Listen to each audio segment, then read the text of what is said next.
Welcome back, folks. So last week's video was on putting family before politics. Pretty reasonable message in my opinion. Nope. Some people took issue with that. I know.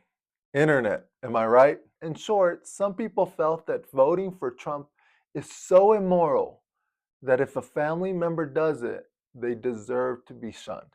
Ay, ay, ay. Y'all, we try to keep it light here in Daddy Dino.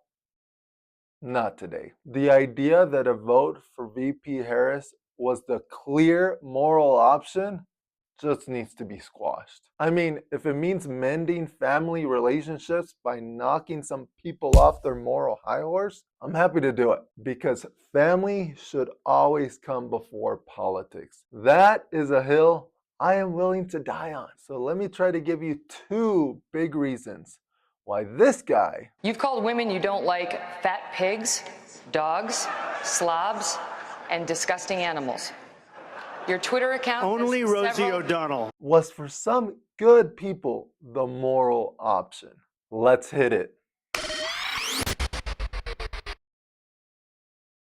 Before we start, let me be clear, I am not some Trump fanboy. In all seriousness, I don't really like Trump. Okay, I'm just trying to be honest here. I don't think he's Hitler reincarnated, but I just don't like him. And I also don't like Harris or Biden. I don't like politicians. Thus, my opinion is not that Trump is some saint and you should have voted for him. My opinion is that Harris voters need to stop pretending that they have the higher moral ground, because they too had to look past some major moral issues with Harris. And this list is not comprehensive. Issue number one, Harris's handling of the USA-Mexico border. In short, Harris's border policy was so bad, it was inhumane towards the same people Democrats say they want to help, immigrants. Let's first be clear. Harris's border policy was not an open border policy. Do not come. Do not come. It was just a completely bundled closed border policy. So bundled that it led to immigrants dying. Rows of makeshift crosses mark the final resting place of unidentified migrants. The gravedigger here tells Telemundo more than he's ever buried before, and the morgues in those border towns are running out of space. The busiest I've ever been in my entire career. In fact, the border was so poorly managed by Harris and Biden that the year 2021 and 2022 had the highest numbers of deaths of migrants crossing the US-Mexico border. We are talking about women, children, families who, in the pursuit for a better life, crossed a poorly secured border and died in the process. Now, whose fault is that? Trump's? Trump had less than half the number of deaths Biden and Harris already have, and had one of the lowest death rates across any presidency. And he did all that with just the power of the executive branch. So while I disagree with this, we got a lot of work to do. They're poisoning the blood of our country. That's what they've done. I hate this. Authorities now believe is the deadliest human smuggling operation in U.S. history.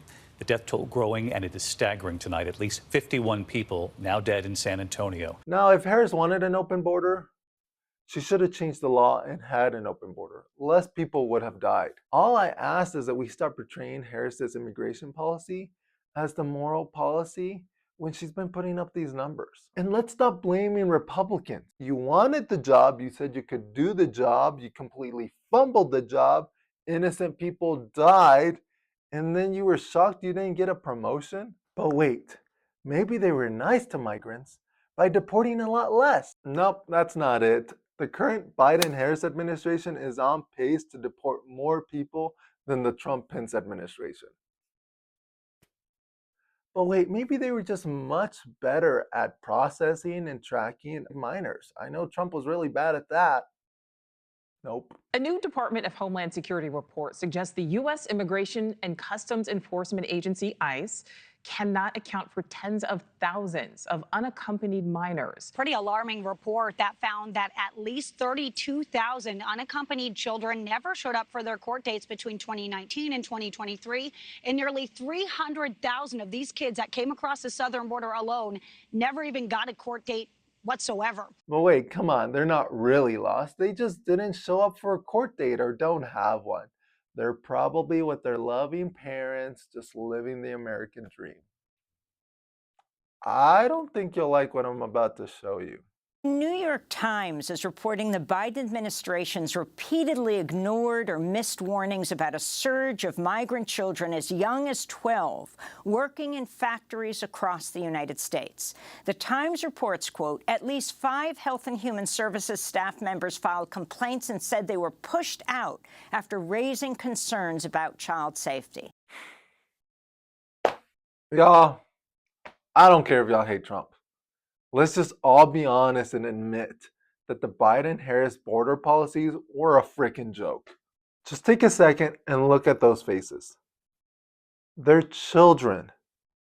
They're kids. Harris talks about, we're not going back. But America, we are not going back. We are not going back. We are not going back. We are not going back. What do you call that? That is going back. Child labor is going back. And I know what Biden-Harris voters are going to say. But hey, child labor has been going on for a long time.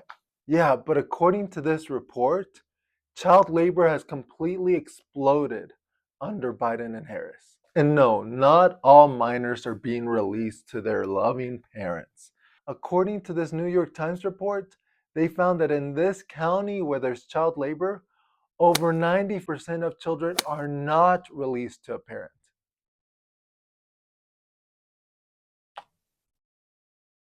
And I think the most shameful part about all this is that we aren't holding our politicians accountable. Instead, we're carrying water for them and coming up with the silliest excuses for them. Look, here's my opinion. I'm not speaking for the campaign with this. Yeah. I thought their hearts were too big when Joe came into office, that they didn't know how many people would cross the border, and it got away from them. But they figured it out. They learned. Oh, Mark Cuban.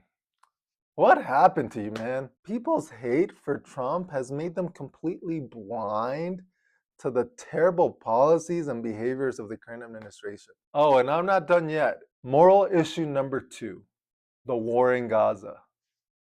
Since people like to excuse their behavior by saying foreign policy is complicated, let's keep it simple. The war between Israel and Gaza has been going on for a little over a year now. During that time, 42,000 people have died, half of which are women and children. On top of that, 1.9 million people, or 90% of the population living in Gaza, have been displaced because of the conflict. During it all, the US has given over $17 billion to fund this war. We are the single greatest funder of this war. Here's the punchline in the main moral issue. Despite the US virtually funding this war, Biden and Harris have not placed any humanitarian requirement to those funds. 0. Meaning that even as the Israeli government is being accused of blocking aid to Gazan civilians, women and children experiencing famine, we have continued to fund the war. And sure, they'll give their occasional lip service to the tragedy of civilian casualties. But when it comes down to it, even when the Israeli government misses deadlines to deliver aid to Gaza, they do nothing. My guess is they're either super incompetent or they just don't care.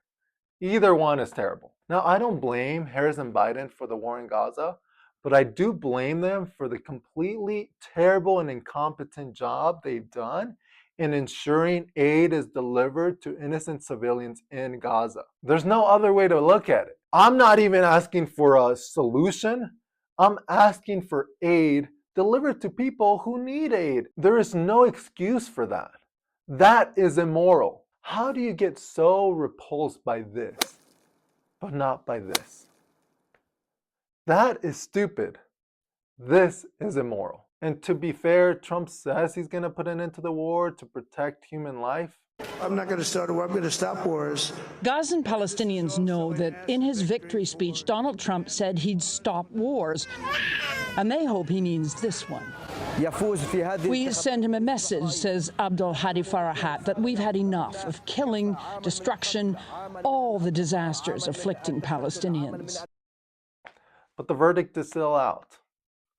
But ultimately, it won't really matter, because it was never about morality for some people. Take President George W. Bush, for example. The Iraq War that the Bush and Cheney administration put us in ultimately led to the death of over 180,000 innocent Iraqi civilians, all over weapons of mass destruction that were never found or verified. So are Bush and Cheney being shunned by these Democrats clenching their pearls about Trump's morality? Not even a little bit. Were you jealous of the size of the crowds at Trump's inauguration? I feel like you've made it a point not to criticize your predecessors. That's true. Have you ever been tempted? But Trump is raging an outright just a war against all press and not allowing press to do their job. The Harris campaign even touted Dick Cheney's endorsement of Harris over Trump. Dick Cheney will be voting for Kamala Harris. I'm honored to have their endorsement, and I think that what they both, as leaders who are well respected, are making an important statement. Wow. Great. Well, Mr. Cheney, it says here that your terrible decisions led to the death of over 180,000 innocent people. But you don't like Trump, right? Welcome aboard! Join us. Yeah. So in conclusion, has Trump done some terrible things? Yeah. Do some Republicans excuse his terrible behavior? Also true. Do some Democrats do the exact same for Biden and Harris? 1,000,000 times yes. War is not normal. Civilian casualties are not normal. Migrant deaths at our border are not normal. Child labor is not normal. So please, I'm not asking you to be a Trump fan. Just stop gaslighting Trump voters and pretending like this was an election between Hitler and Mother Teresa. Now, she would have my vote. Because the issue is not that Trump is immoral. The issue is that he's just not your type of immoral. Because as we speak, the Biden and Harris administration is funding a war that is leading to the death, displacement, and starvation of innocent people. And we're over the deadliest, most disorganized border in modern history. So here we are, country divided. This is what I think we should do. Come here. We all need to start by accepting that politicians are not the heroes we so desperately want them to be.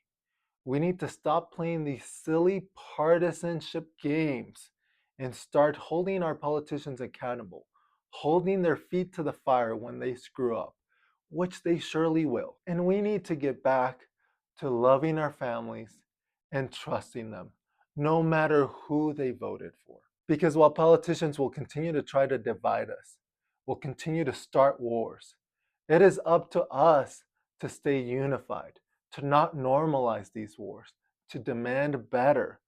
Because we're not going to fight evil by voting for the lesser one of them. We're going to fight evil by loving our families, respecting and accepting those we disagree with, and just trying to be the best humans we can be. If you agree with that message, please like and share this video. If you'd like to see more videos like this one, subscribe. Thanks for watching. Yeah!